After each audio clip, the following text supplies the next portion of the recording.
Okay, we're going to start speaking about style. This is the last session that we have about debate as a game. From now on, there are going to be two main changes. One, we're going to start having debates at 5 as opposed to at 6, so we can fit 2 rounds. So we can join either 2 debates from 5 to 7 and from 7 to 9, or join just one of the debates. I strongly suggest you try and attend both. This is the best way to get better at debate. It does require more of your time, but so do all things that make you better or more interesting in life. The other thing that is going to change is that from now on, if you're going to have sessions or workshops about debate, they're probably going to be content oriented. So for example, having content on the topics of law, feminism, international relations, and so on and so forth. Probably not myself is going to do the workshops because I'm not a professional in either of those fields. Usually we have a good supply of debaters who are excellent professionals who also know how to talk about a topic from a debate perspective. So these are the two main changes that are going to happen from now on. Kululu, welcome to the real world of debate. Nice. Today we're going to talk about a topic that I usually leave for last because it really requires to understand the priorities we have in debate. And hopefully we'll have enough time to see some videos, and hopefully the sharing video setting tool is going to be helpful. And we're going to talk about style. And when we talk about style, we usually talk about the non-content thing that persuades judges. When I made this presentation, I decided to put stylish photos so it like corresponds. But this debate has nothing to do with how people look or how stylish their clothes look, but rather the words that you choose and how you present yourself to a judge, which is everything other than the logic behind your words. So this is how you frame your logic into palatable words that are going to persuade the judge to think that what you're saying is necessarily true.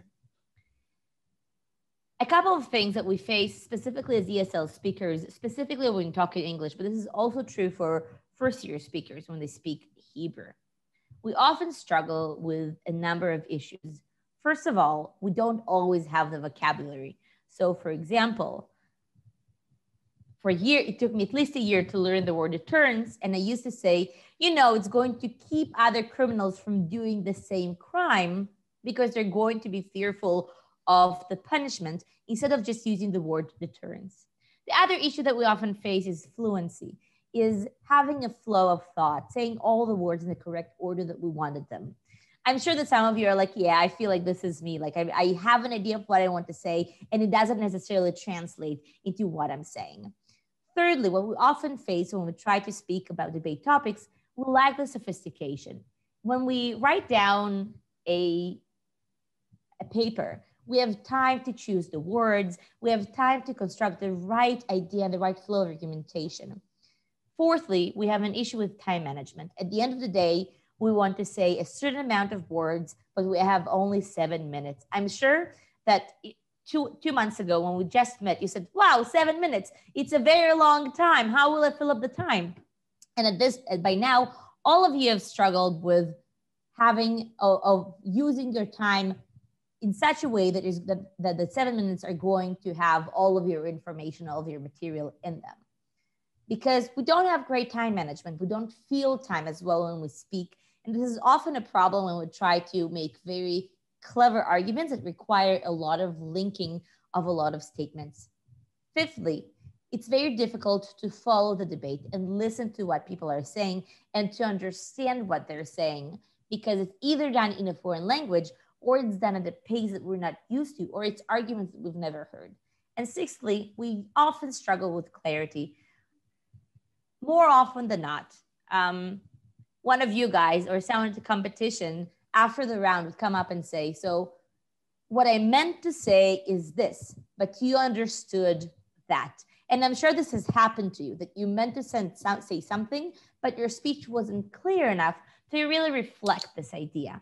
And usually what happens is that you might have a winning argument. You have a clever case. You could have won first, but you get a different placing in debate. And this is very frustrating.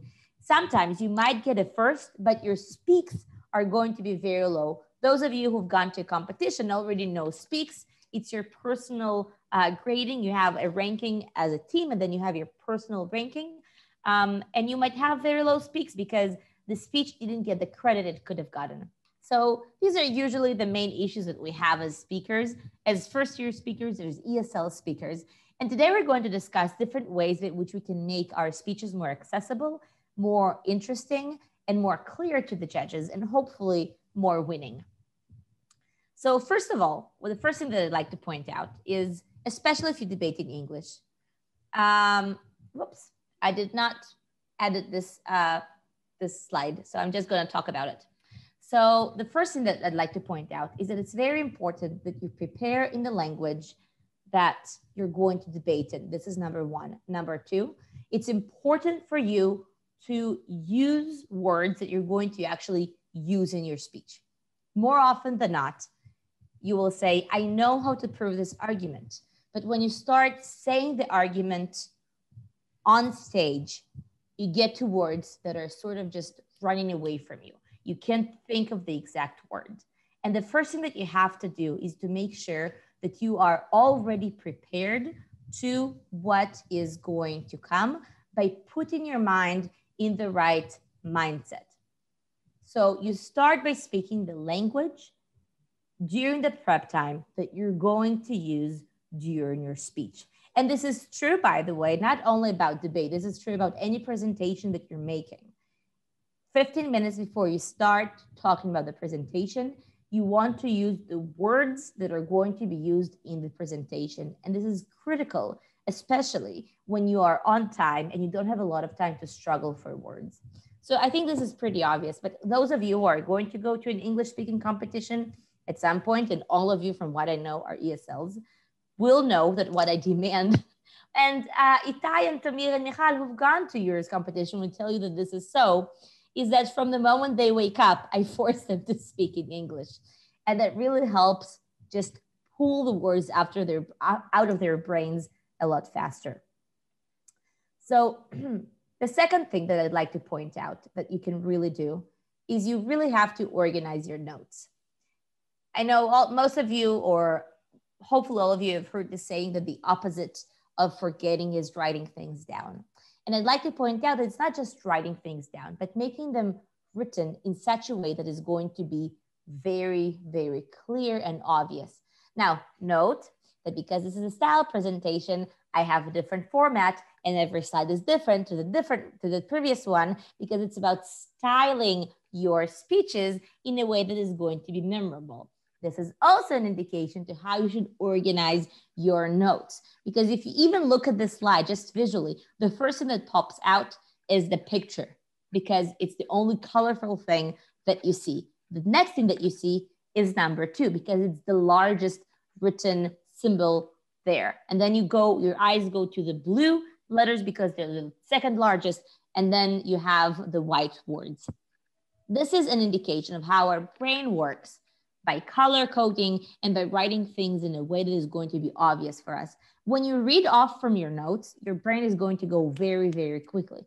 And you want to make sure that colors are there, for example, to help, or abbreviations that are going to allow you to write things quicker. So for example, when I write my speech, I don't care about writing words with the correct spelling. No one cares whether you wrote exaggeration the right way or you added a G and a J in the middle. No one cares. No one's going to see your notes.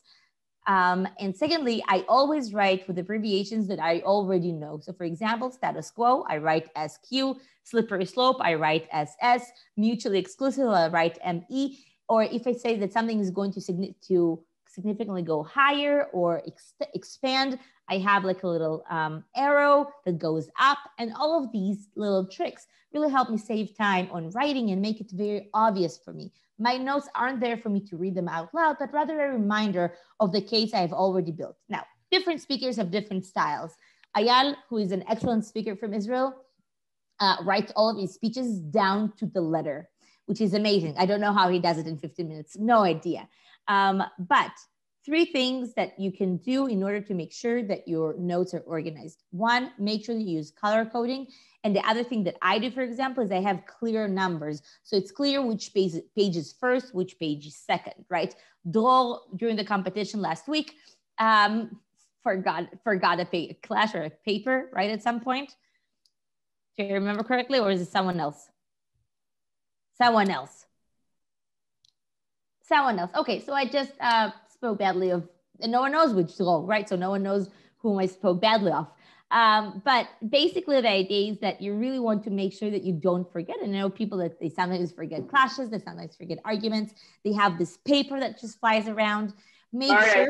I think you talked about me. I forgot something that I wrote down because it wasn't like markered something. Maybe it was in Bal, who knows? But I wasn't going to point you out, but you did, so there we go. So just make sure that you're, having things according to colors might be very helpful. Having numbers on your papers might be very helpful. It's not helpful at this moment, but at some point we're going to go back to debating in real life, and then you can see how different people write different notes down. I know that this has been extremely helpful for me. Abbreviations are very, very helpful. And finally, listen, guys, write your POIs down. It's not that difficult. Just write them down. So when you stand up, you don't take too much time of the other speaker, but also the words that you choose really reflect the point you're trying to make. It's best to consult your partner, but just making sure that your notes are organized enough for them to be very clear for when you read them out loud. It's perfectly fine to write them down, and it's going to make you look way more clear, and it's going to make it so obvious to the judge the point that you're trying to make. So the second thing is try to organize your notes. The third thing is try to get in the right mindset. What do I mean by that? If you go to a competition, try to run a few motions ahead of the competition, ahead of the round. It usually takes us some time to jumpstart our brain. If the first round is at 8:30, or the first round is if you really want to win the round during the prep, during our club meetings, and the round is at 6, it's best to think of a few motions 15 minutes ahead of time, and just to try to think what are the general clashes or what are the main arguments for either one of the sides. And it's going to be very helpful for you when you start thinking of a new motion. The second thing is you really want to make sure that you talk keywords through with your partner. Why? Because sometimes different partners use different words. And we do talk about stylizing your speech. And it's important that you and your partner use the same vocabulary, the same words, the same imagery that is going to create a sense of a very unanimous case in the eyes of the judge between you and your partner. And this is especially important when you speak in a language that isn't your own. Also, try to choose keywords ahead of time so that you already know the impact that these words are going to have. We're going to talk about this very, very soon. Thirdly, try to speak we already talked about this, but try to speak the language of the debate 1 or 2 days ahead of time. I know that this might be like overstressing the point a bit, but especially if we talk about English speaking competitions, it's very difficult for us to remember all the words. I'm sure that all of you have felt, and the best imagery for this would be asthma. You know how you sometimes struggle for breath when you're out of breath? It's a very similar feeling to when you struggle for words and you're out of words. It feels like you can't really say who you are. You can't really express your ideas and feelings. And it's a very annoying and unpleasant feeling that we try to avoid, especially when we debate. We make sure that the doors of our brains open quickly enough. One of the ways to do this is by just practicing. So think of a language or of really almost any ability that you have as of a set of drawers that are made of wood, but then there's like little metal rods that are needed for you to, when you open the drawers or you pull the drawer out. The more times you pull the drawer, the easier it's going to slide out. This is what language really is in our brains. So when you try to use words, the first time you're going to say repercussions, you're probably going to sound very weird. The fifth time you say repercussions, you're probably going to spit this word out very crystal clear and crisp. And this is really what we're trying to aim at here. We would try to make sure that the judges understand us correctly. For example, one of the best stories about this was my friend was being adjudicated at some competition. And the judge, and she said, I was sure I won the debate. And the judge comes back from the adjudication and says, okay, so opening up got fourth. And they sit there and they're frustrated. And then he gives all the rest of the rankings and they say, wait, did you say first or fourth? And it's quite clear that in some accents, these two words might sound very similar, right? And you want to make sure that this doesn't happen to you. And the words that you use are pronounced and said in the exact way that you'd like the audience to understand. And your audience in this case is your judging panel. So this is the third point. The fourth thing that you really should do is you really should prioritize. It's very difficult to win debates when you think that everything is important, especially when you try to debate something that you either understand and you have a lot of material on, or that you're trying to explain in a language that isn't your first language. What does this call for? You're never going to win a debate by having 16 points of extension, even if you have 16 arguments that you can make. However, what you can do, and I think this is very important, is A, choose few arguments. I know that you're annoyed at this, but choose 2 arguments, mostly 3 if they're very, very short. You're simply not going to be able to make any more than 2 or 3 arguments if you're actually going to explain them. Secondly, make sure that your arguments are well developed. What do I mean by that? More often than not, we go, oh no, opening half stole our arguments. But when in reality, they just make a couple of basic assertions. And if you invest enough time in developing the argument more, you can steal the argument from them, for example, and have a better explanation of something that has already been said in a debate. Fourthly, make sure that you choose strategic cases. This doesn't necessarily have to do with style, but it does have to do a lot with making sure that what the time you use is used efficiently. You don't have time ever to talk about pet peeves and things you like talking about. What you should do is you should choose the right arguments that are going to help you win this specific round. I'm going to give a very silly, it's not a silly example, but it is an example. One of you guys pointed out that it was at a competition and last Friday was the finals. And the topic for the debate was, we're not going to discuss the quality of the topic, but just the cases themselves. The topic was assuming that you are see, I didn't prepare for this, so I'm struggling for words. This is case in point, right? So let's see that you're a successful Israeli leader of some city, of a municipality. The word in English for a leader of a municipality is, this is a good example of what you shouldn't do. Mayor? Yes, the mayor. There you go. This is a great example. Was prepared. I meant to forget a word. Right. So you were a mayor of a city. You were proposed to join a party, a list of a big party in Israel. And this house, as the mayor, would accept the suggestion or the offer. So opening government went into great detail as to why, when you're in government, you're going to have a lot of influence and why that's good. Opening opposition, I've explained, well, there are reasons to believe that the mayor is not going to succeed in government. Closing government, like when you're part of the Knesset, closing government have brought the case and they said, well, listen, this mayor can be a very important figure in unification because if he's a well-loved mayor, he might succeed in unifying more people under his wing. So I'm closing opposition. And I can't talk about all of these topics to a great length, right?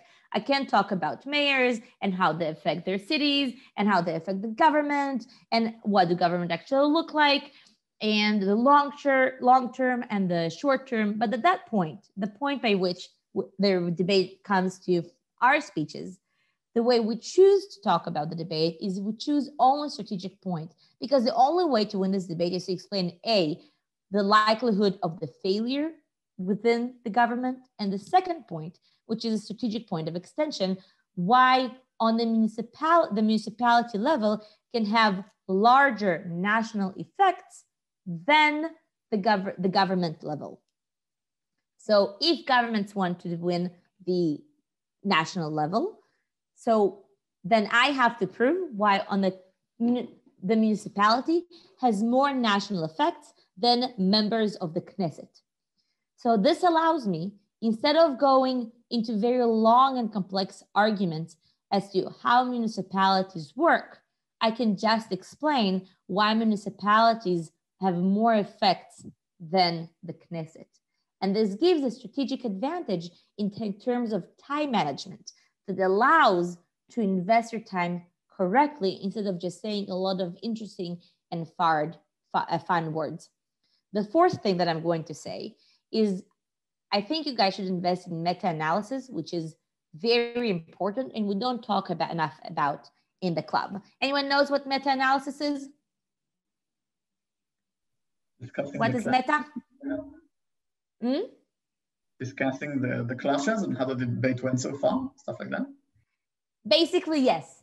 So trying to, instead of just doing the arguments, explaining why your arguments are crucial in this debate, right? So just taking an outside look and saying, listen, judge, here's what the debate has been about up until now. In order for us to win the debate, this, and this has to be done. Therefore, I'm going to prove this. So for example, if I go back to the debate that I just explained, I could, what I should have, I didn't do it, but what I should have done, and I'm explaining to you how to be better than myself, is the only question, opening governments want national level effects and power and influence.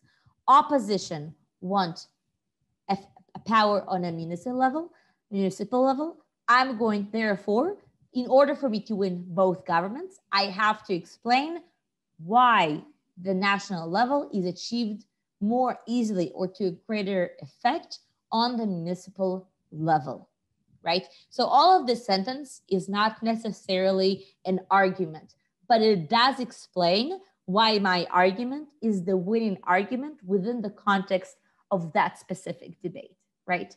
And this is meta work, right? This is looking at the debate from an outside perspective, and it's a lot easier to do than just create regular arguments because you use the words that have already been said in the debate. However, what it does help you is explain the judge how they should judge. And if you do meta debate really well, sometimes the judge might come back from the adjudication and they might use your words for explaining their call. And this is how you know that you've done a really good job. Don't have to do it, not the best criteria, but it's kind of fun when the judge says, well, these guys get this ranking because, and they give your rationale for their placing in the debate, and it just gives an ego boost. You don't have to do it if it doesn't happen to you, doesn't matter. But whenever this happens to me, I feel somewhat proud of myself. Like, yes, the judge is judging things through my eyes, and it's always a pleasant feeling that I'm, have smart things to say. Cool? Cool. So these are the things about like very practical ways to talk about style. And from now on, we're going to talk about more fun things that are less practical, but we're going to see some videos and have examples. Before that, does any one of you guys have any questions about the things that we talked about up until now? Any suggestions when you like prep a speech, like how to write it down? Any one sentence recommendations? Okay, so what I usually do is, so this has nothing to do with style, but I think it's a good question to address anyway. First of all, when I get emotion, I wait for 2 minutes in complete silence. We don't talk for the first 2 minutes. We need time, assuming that both of us understood the emotion. We just listen and try to understand and write as many arguments as we can. And then usually in each debate team, you have someone who is more of a strategist and someone who is more of a content creator. Usually, it doesn't necessarily have to go like this. And in this case, what I usually advise is for the strategists to start speaking first, so they can establish what the day is going to be about and what are the main clashes and what are the strategic cases. So we both write each other's cases on the pieces of paper, and then the content creator would usually give all of his or their arguments and write them down on a piece of paper. So ideally, both teammates have both cases, both arguments on their papers at the same time. This is what I'd like to happen. And then you start thinking, if you're opening half, you say, what are the basic things we have to cover in order for us to fulfill our duty, our job, our role in the debate? If I'm second half, I say, okay, opening half is going to take this, this, this, and this. What should I say in addition? What is a good extension, right? So, and it's important that both you and your partner have the same wording on your papers, because if, let's say, one of you, it's true for everyone other than prime minister, because the prime minister is speaking and then leader of opposition suddenly realizes that their speech is a little bit off clash. So what they would do is they would, elbow or type their partner, and they would take out or marker the arguments that they're not going to make and the arguments that they are going to make. Now, because both partners know about each other's cases, it really makes sense, and everyone knows which argument is actually going to be said during the speech without having to talk about the arguments, because you've done all this prep work during your prep time, right? So 2 minutes of silence, then 3 minutes of exchanging information, then 2 more minutes that puts you at around, so 2, 7, at 9 minutes. For 2 more minutes, you separate and say who's going to say which arguments and how. And that ideally leaves you at enough time, let's say 6 minutes or so, in order for you to either develop your arguments or to talk about more cases for engagement.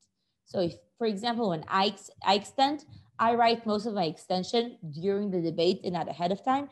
And I like to spend most of my prep time talking about all the possible options.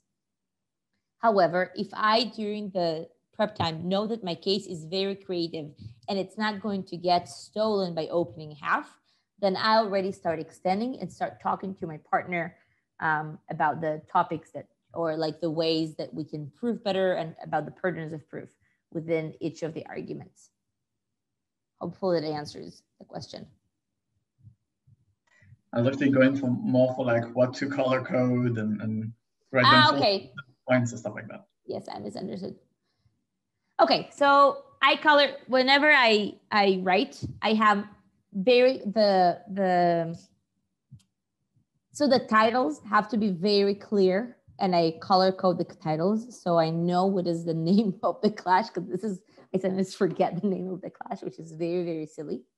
What I often do is when I write my rebuttal, I write the rebuttal point in one color and then my reply in another color. So when I look, I know immediately which is what I'm replying to and what is my rebuttal point. During my extension, I highlight the burdens of proof that I feel are going to be attacked to make sure that I stay more time on those points. If I have a very good example, I'd circle it around with a different color to make sure that I say this example. And then if I have a second speaker, if I'm not the summary speaker, I like to, they usually write down the things that I have to say during my speech. So they have something to summarize if we're second half. If I'm summarizing or I'm second speaker, I will highlight for my partner the things that they have to have them say, so my cases would work as well, for example. Yes, does this make sense? I also always number my arguments, so I don't mix the order of the arguments. This is one. I always number my rebuttals, so I make sure I don't have more than 3 points of rebuttals, because usually if I have more than 3 points, I rebut more than 3 minutes, and I could have probably done this more efficiently and put more than one argument together because they would have the same answer at the end of the day. And I always have, and it's more about organizing my papers. So I have one piece of paper that has, at the beginning of the debate, framing and rebuttal on one paper. And then I have another paper for prep time. And then I have another sheet of paper for my first argument or for my first clash. And then another piece of paper for my second argument or my second clash. So for every debate, I need 4 pieces of paper. I write from both sides, so it's not terrible for the rainforest. It's terrible. I also know people who have 7 papers for debate and they have just 1 word on each sheet of paper, and they're excellent speakers, so they must be doing something right. Okay, cool. So what we're going to talk about now is about the choice of words and how you can deal with debate style-wise from choosing the right words. See, this is a very stylish man I found on the internet. He has very cool glasses and a chiseled chin, which makes him stylish. I don't know. That's what came up in my search. So a number of things that I'd like to point out.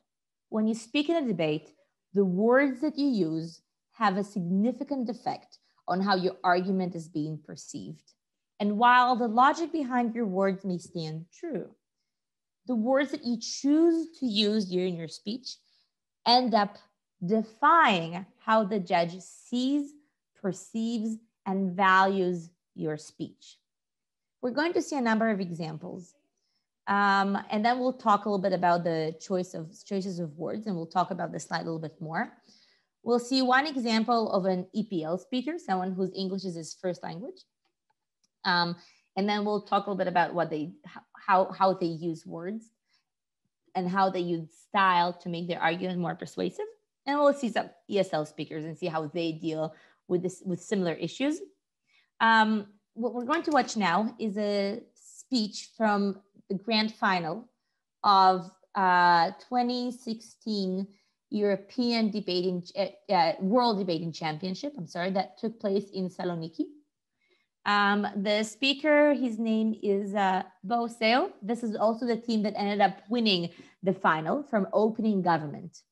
Now, this is an incredible achievement, considering the fact that the motion for the House was, this House believes that the world's poor would be justified in pursuing complete Marxist revolution. Now, as a non-Marxist myself, I would say that this is up heavy. This team ended up winning the debate, I think, from the framing. Now you can go and watch the whole debate, it's online. I will say that the 2 speakers from opening opposition, MDG and Harish, chose not to be videoed. So you only see 6 instead of 8 speakers, which I think somewhat harms the chances of actually judging the debate. But style-wise, I think this debate has very many excellent examples. So we're gonna watch the speech briefly. Please don't judge all of my thing. Yes, okay. So, oh no, I did not do a good job. I should share this as a video, right? There you go. This is going to be more helpful. Okay, so let me know if this works well for you. I really hope that this works well. So I remind you that the motion is about that global poor should pursue a complete Marxist revolution. I'd like to start the debate by calling our Prime Minister to deliver their speech. Here you are.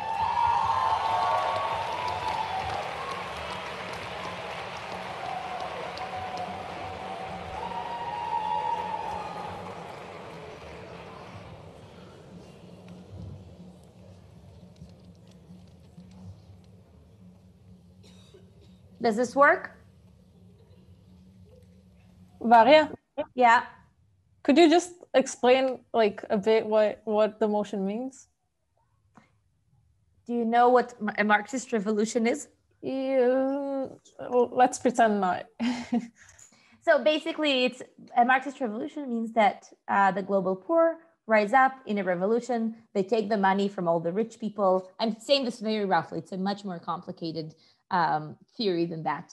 But it takes into account the disparity and the differences that there are between classes and how people from lower classes can never achieve wealth and how wealth is unevenly distributed. All of this is taken into account and say the only way for justice to be served is for the poor to rise up and redistribute the means of production among everyone evenly. Who should redistribute this? Usually the government, hence we arrive at communism. This is like in very few words. I will say that this is but this motion is whether the poor should rise up in a revolution against the oppressors, who are in this world the rich. I don't think this is necessary to understand the impact of the words being said in the video. But my question is, does the video work for you guys? Does this like format work on Zoom? Yeah. Okay, so let's watch. Madam Chair, the global poor all around the world, and no matter what country in which they live, currently live in a system of dictatorship. They live under a dictatorship known as no alternatives, shackled by capital that's been unjustly acquired, constrained by landed gentry who have no incentives but to pursue their own interests, and chained by the fact that they can't do anything but to look at the question of their own subsistence. They're unable to reach out for the right to liberty and to self-determination that we think inheres in the human condition. How are we going to define a Marxist revolution in this debate? We say that... Okay, so you don't really need to talk about a Marxist revolution, although I think some of you who are more left-wing thought, oh, this is interesting. So you can also go and just watch the debate and understand what he's saying. I'm not sure that the speaker himself believes in what he's saying. I think Ravin made an excellent meme on that point. But here's what I am going to say. What are the things that you noticed about the speaker and how he spoke? Just style-wise, the words he chose, how he handled himself.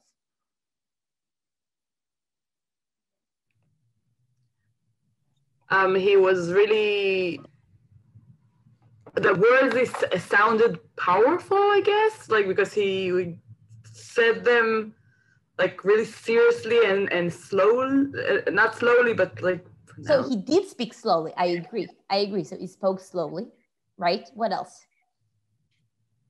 He used very hard words, like chained and I don't remember, like shackled, right? Yeah. Can you imagine the workers of the world shackled? Like this is imagery, right? These aren't real words. No, very few people, I think, in this world are actually shackled by the whatever he's talking about, right? We can't even remember the words, but there are some key words that are just stuck in our brain, right? The other words that he says, people live in a dictatorship known as no alternatives, right? Just the words that he uses are very effective. All of us know that he's going to justify his case on a principle basis that these people have no other alternative but to have a Marxist revolution through the imagery of the terrible condition in which they live.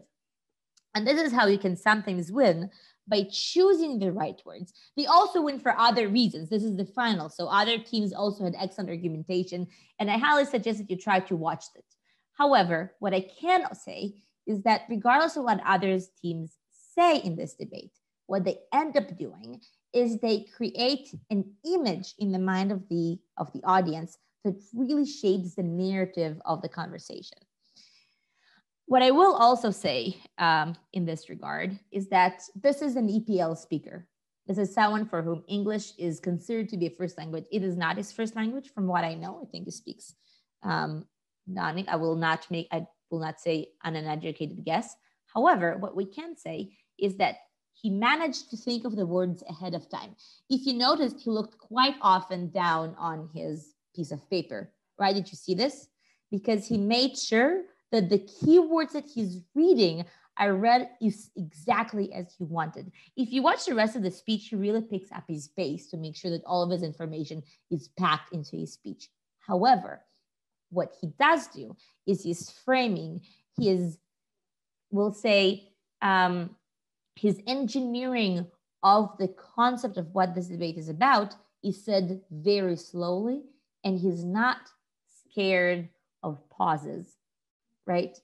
Sometimes as speaker, we're terrified of having some time interfere with our words. And it's a very simple technique to utilize. And the first thing that we have to make sure is that we are not scared of silence and we use silence and pauses in our favor. And the very silly example that I can give for this is that silence creates tension and gravity. And the example for this would be a very short story of what I did this morning. So this morning I woke up and I got up and I put on my slippers and I walked into my kitchen, which is coincidentally where I'm sitting, because this is where I have the best lighting in my tiny house I'm living. And I open up the fridge, and in the fridge, I found a piece of bread that I bought yesterday so that I could and save it up for today. Now, this piece of bread became the most important bit in everything I said up until this point, because the pause before it really made it sound important, and the suspension started working up. And the longer the pause, the more gravitas the word has. Of course, not like an endless pause, right?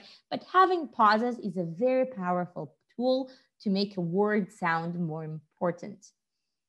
And I think what Boseo does in very, very meaningful way is utilize these moments of silence. Israelis, however, because most of us are Israelis, if not all of us, tend to do eh. Do you know the Israeli eh? This is the best way to mimic an Israeli accent. I went to the kitchen, and in the fridge was bread.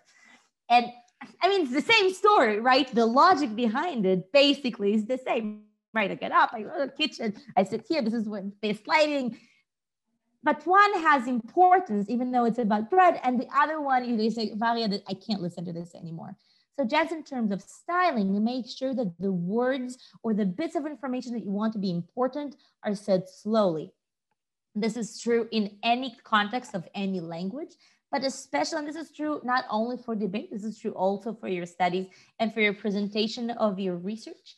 I think making sure that you prioritize the right pauses between the right words as over sometimes continuous flow of conversation. And I think this is the first thing that we're going to talk about. But I think this example of this speech isn't necessarily great for us because most of us haven't studied at, this guy is from Harvard. So most of us haven't studied in Harvard.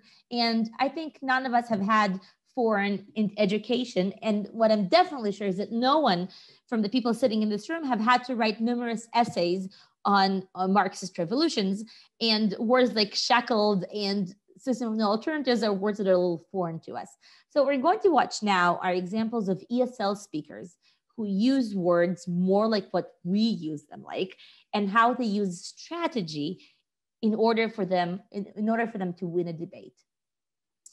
So, again, I can't teach you how to do this other than give you feedback during the debate, but just seeing how different people approach the subject is going to give you ideas of how to implement this in your speeches in an actual debate. So what we're going to watch now is partial double octaves, complicated system. This is Dan. He's an excellent Israeli speaker. He's also a great dude. But he's not the topic of the conversation. He'd probably also be uncomfortable being the center of anything because he's also a very modest and great guy. But the motion that they had to do is this house regrets mainstream commercial films that depict historical subjugation and or crimes against humanity. So he has to say that the way modern media presents crimes against humanity and wars is not a good idea. Dan is the second speaker of opening government. And of course, we're going to listen to him also reply to other speeches in the room. Also, it's a relatively short clip. You can go and watch the whole debate. I think it's a really good debate to watch. But Dan is ours, like he's Israeli, and he sees things and understands clashes and prioritizes things very similarly to what we sometimes do. And I think he has very good ideas of how to use strategy instead of using flowery words, because we're not ever going to sound like we're EPLs, but we can learn or strive to do things like Dan does. So we're gonna watch Dan. This is the speech. Hopefully you hear well enough.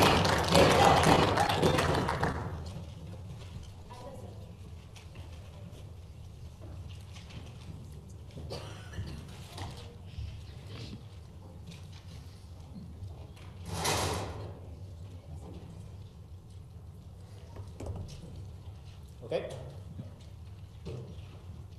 The factory in which Schindler's List was filmed had belonged to my grandparents. They didn't want their stories told. My grandfather, which is still alive, does not want his story told. Moreover, and more particularly, he doesn't want his story told via the sympathy of Schindler, which was, by the way, open opposition, an SS man in which the crowd is forced to actually sympathize with. When in the ending of La Vita e Bella, the kid shouts, "We have won," guess what? In reality, we haven't. We do not want these stories to be more, and actually to be more encouraged, to be more emphasized over others. I'm going to rebut the claims that were given by the first speaker, then I'm going to tell you what is actually the comparative in this debate, why, even if Jamie is correct, an art house film have less of a budget, we do not care, because the suffering to the victims is something which makes it illegitimate regardless of the discourse which is going to happen in a society. There is no ownership to these stories, to everyone but the members of the group, and then I'm going to tell you why less discourse is going to occur, thus all of the analysis of the advantages are going to be on the other side.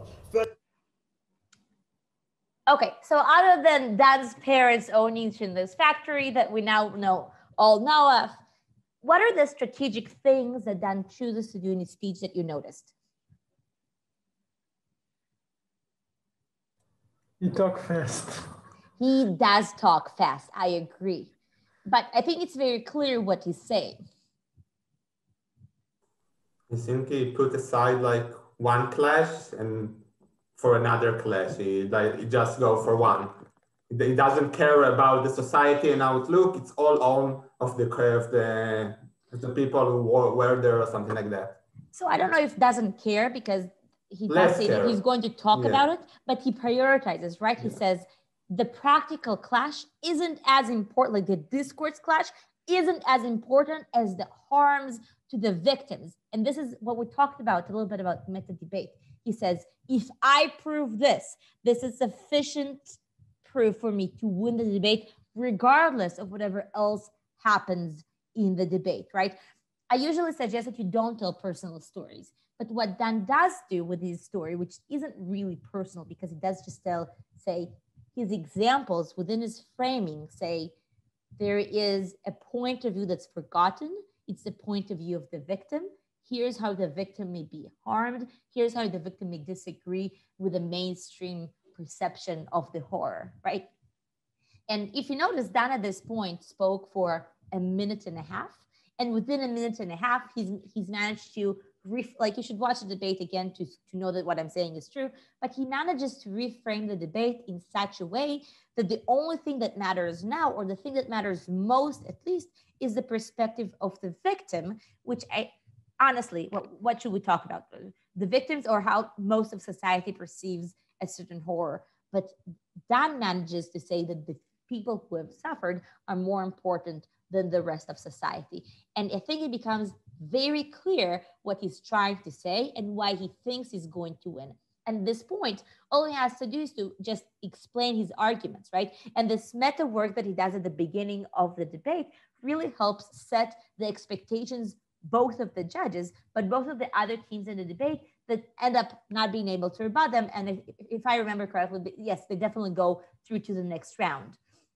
And I think this is an excellent example of how we can use meta debate. Generally, Dan is excellent at meta debate. Any debate you watch him doing this, it's a pleasure. But I think this is a debate where he does really a good job. Also watch the rest of his speech. I think it's also really good. If you'd like, I can send you the links to all of these things if you're nerds and you'd like to watch more debate other than just debating it during our meetings.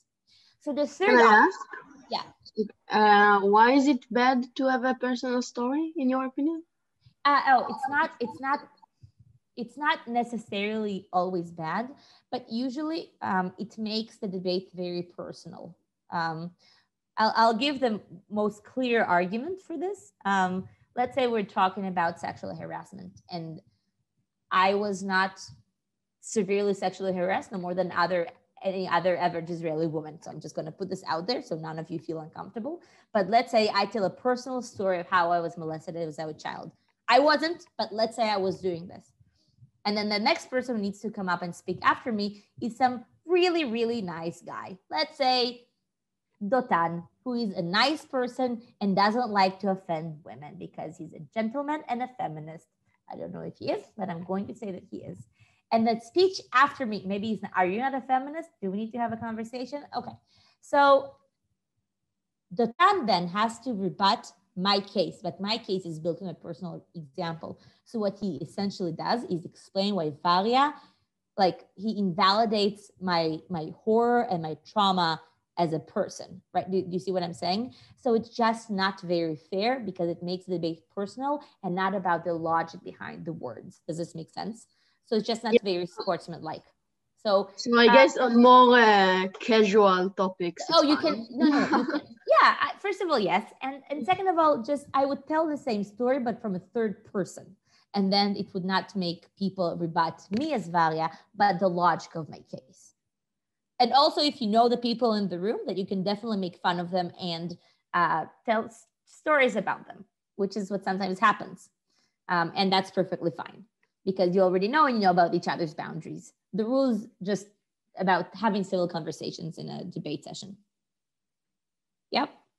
Okay, we're gonna watch one last video. This one is, just gonna prepare this. This one is semi-final, the ESL semi-final from Euros in 2014. The speaker is Helena. She's an excellent speaker. She's also a lovely person, but this has nothing to do with this conversation. And Helena was the first speaker. No, sorry. She's the extension speaker. No, she's the summary speaker. No, I'm sorry. She's the summary speaker from Closing Government on the motion of this House believes that leaders of minority religions in Europe should strongly encourage their congregations to refrain from public displays of faith. So there is a conversation of whether public displays of faith are helpful for promoting, I don't know, better society or whatever. So Helena has to defend asking people to not wear burqas or crosses or yarmulkes in any setting. And I'd like you just to see how she uses her style to make herself very clear as to what is happening. Side note, Helena also ended up winning that European debating championship with her partner, Stefan. So we're just gonna watch the video very quickly.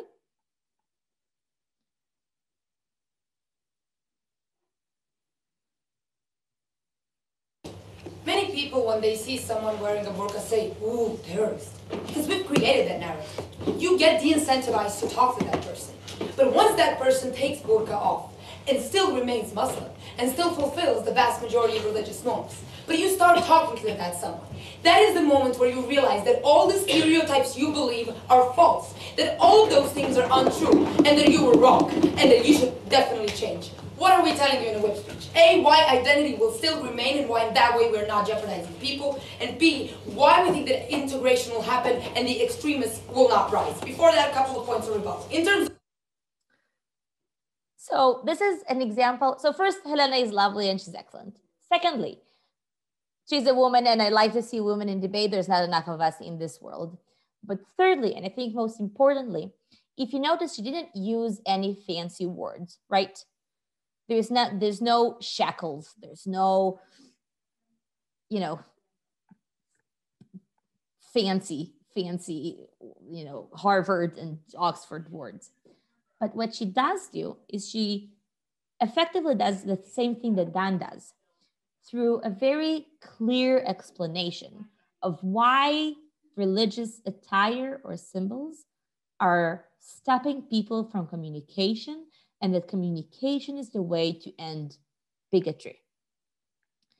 And she does it by choosing the right words, by writing down, first, I've seen her notes, she doesn't write a lot at all, but making sure that, that she centers the conversation on the main topics that allow her to win. And I think this is also a really good example of how you can use very clear, very simple words to clear cut the debate and explain why you're relevant, why you're winning, and why you should be listened to. And Helena is really, really a straightforward person, right? If Dan goes a little bit around to prove his point, Helena just goes, this is what the debate is about. She doesn't do a lot of meta debate, but she's very clear as to what she's going to prove, right? Also, this debate is a bit older. It's 2014. Meta debate is something that has evolved a little bit more over time. So you can see more it in Dan's speech in 2016, and today we do it a whole lot more. So it also has to do with the time.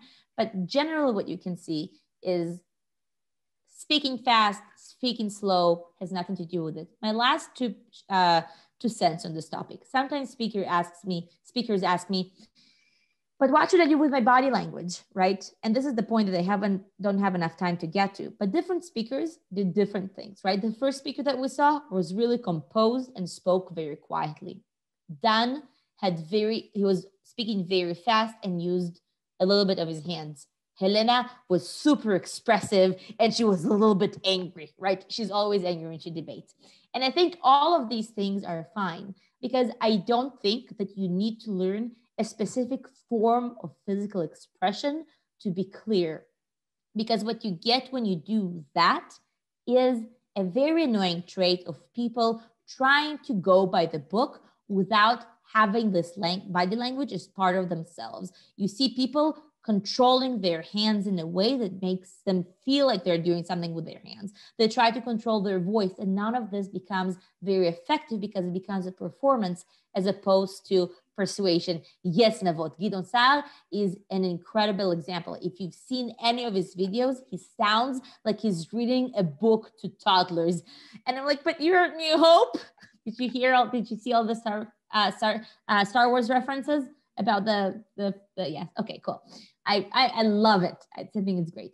So I think this is a great example of why you shouldn't be over coaching yourself to sound a certain way, but rather find a way that works for you, that you're comfortable with. It doesn't have to do with your standing or with your voice, but trying to express yourself. And finally, if you know what you're saying, if you have your notes written down, you're going to be a lot more confident, and that is going to really show to the audience. Finally, my final point that I'd like to point out is that you really should always look at your audience, and your audience in a debate is the chair. So when you speak, make sure that you speak to the judge, see if they understand what you're saying. Sometimes you can see if they're listening, if they're writing, if they're not writing things down, maybe you're being repetitive. And just trying to read the body language of the chair might sometimes also be helpful. So these are the things a little bit about style, which concludes our last session of teaching debate for this semester. And as of next week, we're going to go to 2 debates a week. And that's it. Any questions? Yes, I have a question. Yes. You said that it's okay to speak slowly, but it doesn't seem very likely that an Israeli speaker will speak slowly. Yeah. So basically you do you. If you speak slowly, and it's a great speaker who speaks slowly in Israel, her name is Yael Betzalel. You can find videos of her online. She speaks slowly. And people who speak fast, like myself, are just people who don't prioritize their material well enough. And you can say less stuff more slowly, and it's going to be a winning speech. So it's about choosing the right things to say. It is possible to speak slowly and still win. Yes, but it's about choosing the right topics and talking about the right things. Yes, it requires you to work more on prioritization. Okay. Other questions?